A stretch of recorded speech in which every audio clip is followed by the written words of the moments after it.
Alarming statistics. What one study is revealing about suicide rates among Black, trans, and non-binary youth. Plus, holding Hollywood accountable. GLAAD'S Megan Townsend is here to discuss inclusivity on screen. And much work left to do. The pay gap between men and women remains large. We'll break down the gender and racial disparities that still exist in salaries.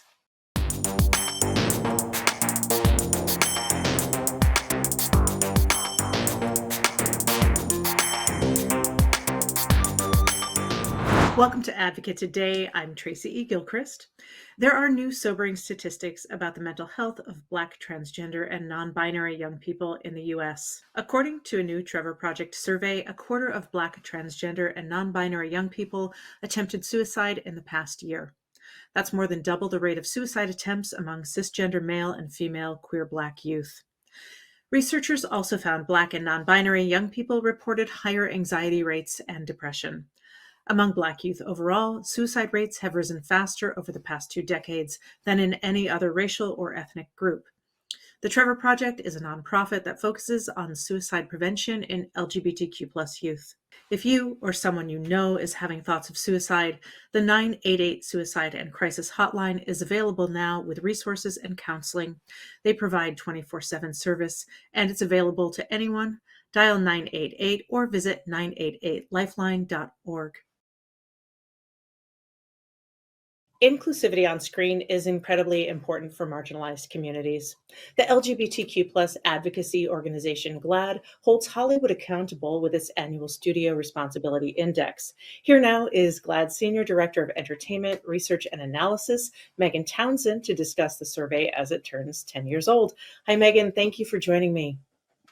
Hey, Tracy. Thank you for having me. Of course. Well, Megan, I wonder, would you lay the groundwork by sharing how GLAAD tracks LGBTQ+ inclusion by the studios?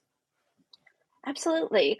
So GLAAD for a long time has tracked inclusion in television. Our Where We Are in TV report goes back to 1996, before Ellen even came out on TV. And so we saw all of this progress happening in TV and really noticed that film was lagging behind, particularly in those uh, those mainstream releases that were coming from major studios that were going to, every kind of city and country around the world.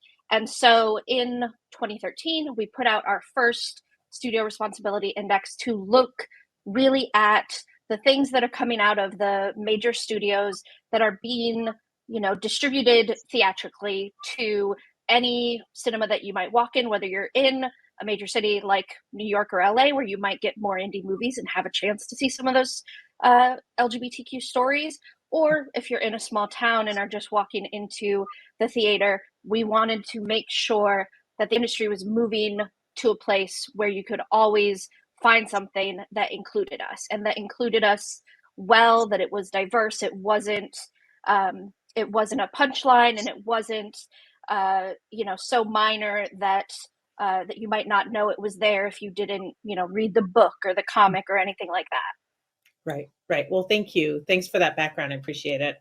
Well, the good news is that looking back and 10 years of the Studio Responsibility Index, that inclusion is up 50% since the first year it was released. What are some of the factors that have helped, and also some major titles that made a difference? Absolutely. We are so happy to see that it's grown so much over the years. And, I think particularly when you're kind of sitting in, a seat and a role like I have, and you're kind of looking over the big historical picture, we have seen some of those moments where change has happened, kind of starting with, smaller moments that have now led to really big stories and more inclusive characters, like what we've seen recently with movies like Strange World coming out of Disney, which has, a central queer character with Ethan Clade, and things like Everything Everywhere All at Once, which is cleaning up at award season, which we're happy to see, and Right. kind of all of those moments in the past few years with things like Love, Simon and Eternals and Deadpool 2 and all of these things that kind of started as smaller moments that are now 10 years on from launching this report, starting to hit in bigger stories that are coming out. Yeah, wonderful. Well, so when I looked at the chart, and there, perhaps I was not looking at it in the correct way, but when I looked at the 10-year arc, it appears that LGBTQ plus inclusion is down from about 2016, 2017. Is this a troubling trend, or do you think that it's part and parcel of a slowdown in overall filmmaking from the pandemic?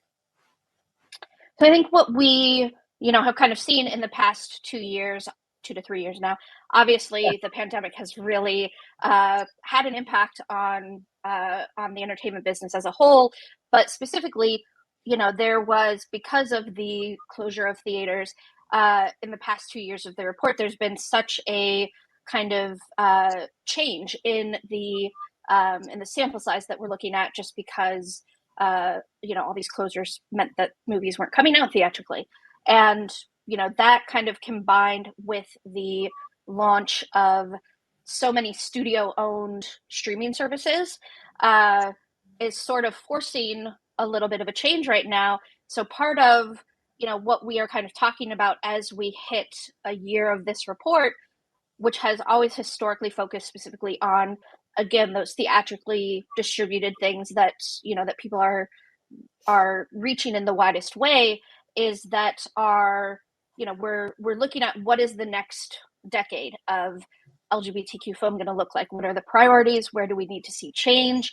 So that in 2033, we're in a better place than we are today. Megan, would you talk a little bit about GLAAD's philosophy in terms of visibility and the power of storytelling to change hearts and minds? Because there's a reason behind all of this. You're not just checking boxes of numbers. Yeah, absolutely.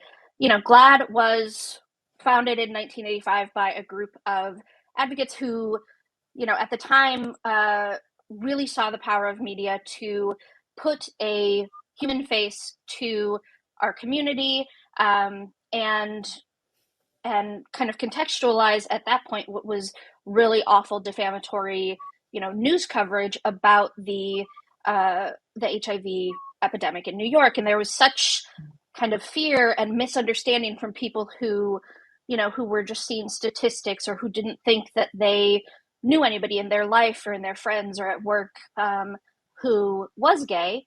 And so our founders knew, okay, if we can, put a face to this, let people know our stories, let people get to know us, it is much harder to hate, a person than it is to be scared by a statistic, or by a really poorly done portrayal of something.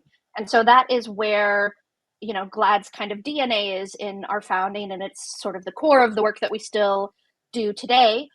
Thankfully, society has changed enough that we do a lot more proactive, work as a resource, than kind of media watchdog when things bad happen. And so, that is kind of where our DNA is. Well, Megan Townsend, GLAAD's Senior Director of Entertainment Research and Analysis, thank you so much for your time. I appreciate it. Absolutely. Thanks for having me. Of course. A new report indicates the U.S. gender pay gap hasn't narrowed much in the past 20 years. Analysis from the Pew Research Center shows women made 82 cents for every dollar a man earned last year. That's just 2 cents more than in 2002. It's a leap from 65 cents for every dollar back in 1982. Pew notes women's pay has been stuck even as they outpace men in educational qualifications. Having a baby is a factor, but even women at the beginning of their careers make 90 cents for every young man's dollar. March is Women's History Month, and today we are honoring someone who is working tirelessly to close the pay gap, and that's U.S. soccer icon Megan Rapino. Megan Rapino is a two-time World Cup winner and gold medalist for the U.S. women's national team. The out and proud athlete was named the Women's Player of the Year by FIFA in 2019, but her work extends far beyond the pitch. She's a strong advocate for gender equality and closing the pay gap. Rapino is helping future generations of women achieve equal pay. Her advocacy led to a decision that the U.S. Soccer Federation will pay the women the same as the men's team. She will play in her final World Cup this summer. Thank you for joining me for this Advocate today. Visit us online at advocatechannel.com or wherever you stream your content. I'm Tracy E. Gilchrist. I'll see you next time.